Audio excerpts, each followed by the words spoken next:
No one ever thought that May Forster would marry John Charrington, but he thought differently, and things which John Charrington intended had a queer way of coming to pass. He asked her to marry him before he went up to Oxford. She laughed and refused him. He asked her again next time he came home. Again she laughed, tossed her dainty blonde head, and again refused. A third time he asked her, she said it was becoming a confirmed bad habit and laughed at him more than ever. John was not the only man who wanted to marry her. She was the belle of our village coterie, and we were all in love with her more or less. It was a sort of fashion, like heliotrope ties or Inverness capes. Therefore we were as much annoyed as surprised when John Charrington walked into our little local club. We held it in a loft over the Sadlers, I remember, and invited us all to his wedding. Your wedding? You don't mean it? Who's the happy fair? When's it to be? John Charrington filled his pipe and lighted it before he replied. Then he said, I'm sorry to deprive you fellows of your only joke, but Miss Forster and I are to be married in September. You don't mean it? He's got the mitten again, and it's turned his head. No, I said, rising, I see it's true. Lend me a pistol, someone, or a first-class fare to the other end of nowhere. Charrington has bewitched the only pretty girl in our 20-mile radius. Was it mesmerism, or a love potion, Jack? Neither, sir, but a gift you'll never have, perseverance and the best luck a man ever had in this world. There was something in his voice that silenced me, and all chaff of the other fellows failed to draw him further. The queer thing about it was that when we congratulated Miss Forster, she blushed and smiled and dimpled, for all the world as though she were in love with him and had been in love with him all the time. Upon my word, I think she had. Women are strange creatures. We were all asked to the wedding. In Brixham everyone who was anybody knew everybody else who was anyone. My sisters were, I truly believe, more interested in the trousseau than the bride herself, and I was to be best man. The coming marriage was much canvassed at afternoon tea tables, and at our little club over the Sadlers, and the question was always asked, does she care for him? I used to ask that question myself in the early days of their engagement, but after a certain evening in August I never asked it again. I was coming home from the club through the churchyard. Our church is on a time-grown hill, and the turf about it is so thick and soft that one's footsteps are noiseless. I made no sound as I vaulted the low lichened wall and threaded my way between the tombstones. It was at the same instant that I heard John Charrington's voice and saw her. May was sitting on a low flat gravestone, her face turned towards the full splendor of the western sun.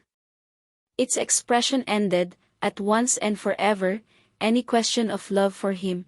It was transfigured to a beauty I should not have believed possible, even to that beautiful little face. John lay at her feet, and it was his voice that broke the stillness of the golden August evening. My dear, I believe I should come back from the dead if you wanted me. I coughed at once to indicate my presence and passed on into the shadow fully enlightened. The wedding was to be early in September. 2 days before I had to run up to town on business. The train was late, of course, for we are on the Southeastern, and as I stood grumbling with my watch in my hand, whom should I see but John Charrington and May Forster. They were walking up and down the unfrequented end of the platform, arm in arm, looking into each other's eyes, careless of the sympathetic interest of the porters. Of course I knew better than to hesitate a moment before burying myself in the booking office, and it was not till the train drew up at the platform that I obtrusively passed the pair with my Gladstone, and took the corner in a first-class smoking carriage. I did this with as good an air of not seeing them as I could assume. I pride myself on my discretion, but if John were traveling alone I wanted his company. I had it. "Hello, old man," came his cheery voice as he swung his bag into my carriage. "Here's luck. I was expecting a dull journey." "Where are you off to?" I asked, discretion still bidding me turn my eyes away, though I saw, without looking, that hers were red-rimmed. "To Old Branbridge's," he answered, shutting the door and leaning out for a last word with his sweetheart. "Oh, I wish you wouldn't go, John," she was saying in a low, earnest voice. "I feel certain something will happen." "Do you think I should let anything happen to keep me, and the day after tomorrow our wedding day?" "Don't go," she answered, with a pleading intensity which would have sent my Gladstone on to the platform and me after it. But she wasn't speaking to me. John Charrington was made differently. He rarely changed his opinions, never his resolutions. He only stroked the little unloved hands that lay on the carriage door. "I must, May. The old boy's been awfully good to me, and now he's dying. I must go and see him, but I shall come home in time for—" The rest of the parting was lost in a whisper and in the rattling lurch of the starting train. "You're sure to come," she spoke as the train moved.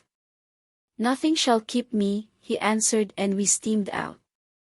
After he had seen the last of the little figure on the platform he leaned back in his corner and kept silence for a minute. When he spoke it was to explain to me that his godfather, whose heir he was, lay dying at Peasemarsh Place, some 50 miles away, and had sent for John, and John had felt bound to go. "I shall be surely back tomorrow," he said, "or, if not, the day after, in heaps of time. Thank heaven, one hasn't to get up in the middle of the night to get married nowadays." "And suppose Mr. Branbridge dies?" "Alive or dead, I mean to be married on Thursday," John answered, lighting a cigar and unfolding the Times. At Peasemarsh Station we said goodbye, and he got out, and I saw him ride off. I went on to London, where I stayed the night. When I got home the next afternoon, a very wet one, by the way, my sister greeted me with, "Where's Mr. Charrington?" "Goodness knows," I answered testily. Every man, since Cain, has resented that kind of question. "I thought you might have heard from him," she went on, "as you're to give him away tomorrow." "Isn't he back?" I asked, for I had confidently expected to find him at home. "No, Geoffrey." My sister Fanny always had a way of jumping to conclusions, especially such conclusions as were least favorable to her fellow creatures. "He has not returned, and, what is more, you may depend upon it he won't. You mark my words, there'll be no wedding tomorrow." My sister Fanny has a power of annoying me which no other human being possesses. "You mark my words," I retorted with asperity, "you had better give up making such a thundering idiot of yourself. There'll be more wedding tomorrow than ever you'll take the first part in." A prophecy which, by the way, came true. But though I could snarl confidently to my sister, I did not feel so comfortable when, late that night, I, standing on the doorstep of John's house, heard that he had not returned. I went home gloomily through the rain. Next morning brought a brilliant blue sky, gold sun, and all such softness of air and beauty of cloud as go to make up a perfect day. I woke with a vague feeling of having gone to bed anxious, and of being rather averse to facing that anxiety in the light of full wakefulness. But with my shaving water came a note from John which relieved my mind and sent me up to the Forsters with a light heart. May was in the garden. I saw her blue gown through the hollyhocks as the lodge gate swung to behind me. So I did not go up to the house, but turned aside down the turf path. "He's written to you too," she said, without preliminary greeting, when I reached her side. "Yes, I'm to meet him at the station at 3, and come straight on to the church." Her face looked pale, but there was a brightness in her eyes, and a tender quiver about the mouth that spoke of renewed happiness. Mr. Branbridge begged him so to stay another night that he had not the heart to refuse, she went on. He is so kind, but I wish he hadn't stayed. I was at the station at 2:30. I felt rather annoyed with John. It seemed a sort of slight to the beautiful girl who loved him, that he should come as it were out of breath, and with the dust of travel upon him, to take her hand, which some of us would have given the best years of our lives to take. But when the 3 o'clock train glided in, and glided out again having brought no passengers to our little station, I was more than annoyed. There was no other train for 35 minutes. I calculated that, with much hurry, we might just get to the church in time for the ceremony, but, oh, what a fool to miss that first train. What other man could have done it? That 35 minutes seemed a year, as I wandered round the station reading the advertisements and the timetables, and the company's bylaws, and getting more and more angry with John Charrington. This confidence in his own power of getting everything he wanted the minute he wanted it was leading him too far. I hate waiting. Everyone does, but I believe I hate it more than anyone else. The 3:35 was late, of course. I ground my pipe between my teeth and stamped with impatience as I watched the signals. Click. The signal went down. 5 minutes later I flung myself into the carriage that I had brought for John. "Drive to the church," I said, as someone shut the door. "Mr. Charrington hasn't come by this train."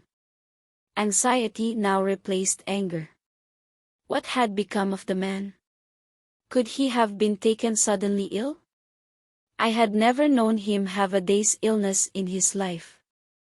And even so he might have telegraphed. Some awful accident must have happened to him.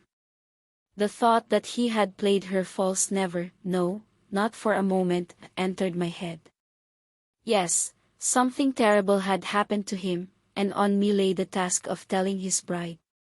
I almost wished the carriage would upset and break my head so that someone else might tell her, not I, but that's nothing to do with his story. It was 5 minutes to 4 as we drew up at the churchyard gate.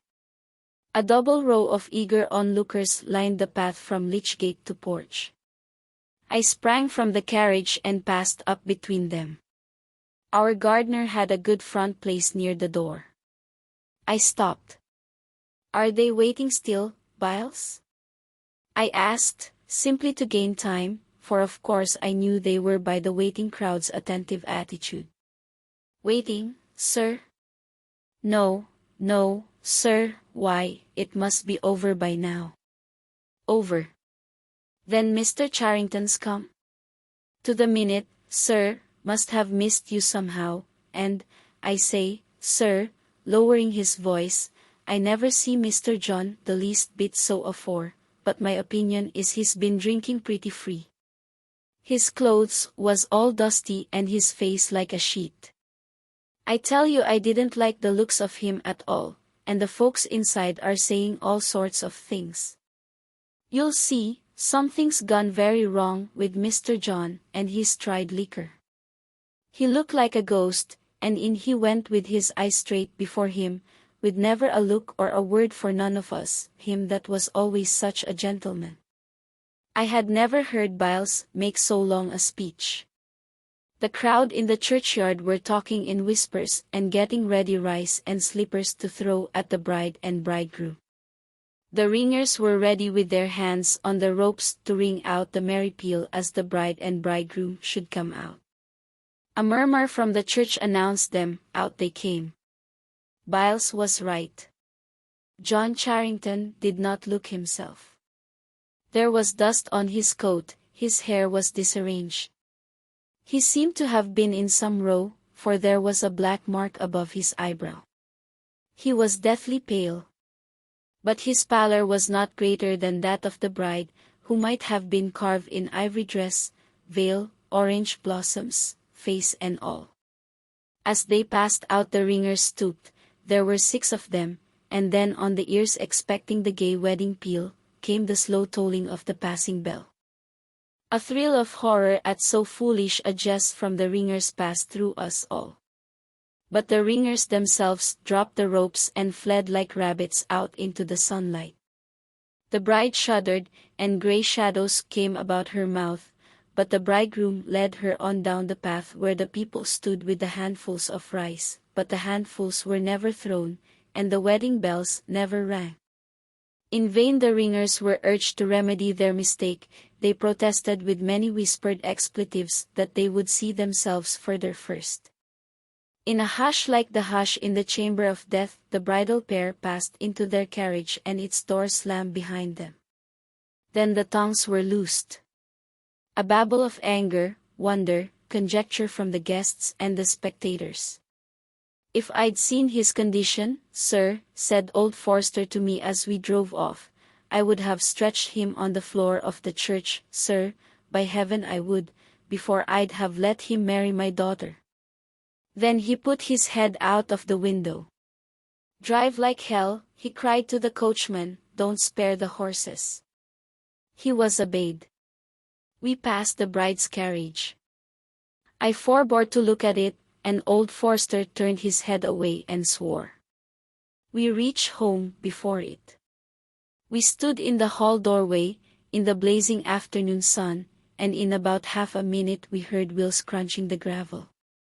When the carriage stopped in front of the steps, old Forster and I ran down. Great heaven, the carriage is empty. And yet, I had the door open in a minute, and this is what I saw. No sign of John Charrington, and of May, his wife, only a huddled heap of white satin lying half on the floor of the carriage and half on the seat. "I drove straight here, sir," said the coachman, as the bride's father lifted her out, "and I'll swear no one got out of the carriage." We carried her into the house in her bridal dress and drew back her veil. I saw her face. Shall I ever forget it? White, white and drawn with agony and horror, bearing such a look of terror as I have never seen since except in dreams. And her hair, her radiant blonde hair, I tell you it was white like snow. As we stood, her father and I, half mad with the horror and mystery of it, a boy came up the avenue, a telegraph boy. They brought the orange envelope to me. I tore it open. Mr. Charrington was thrown from the dog-cart on his way to the station at 1:30. Killed on the spot. And he was married to May Forster in our parish church at 3:30, in presence of half the parish. I shall be married, dead or alive. What had passed in that carriage on the homeward drive? No one knows, no one will ever know. Oh, May. Oh, my dear. Before a week was over they laid her beside her husband in our little churchyard on the thyme-covered hill, the churchyard where they had kept their love trysts. Thus was accomplished John Charrington's wedding.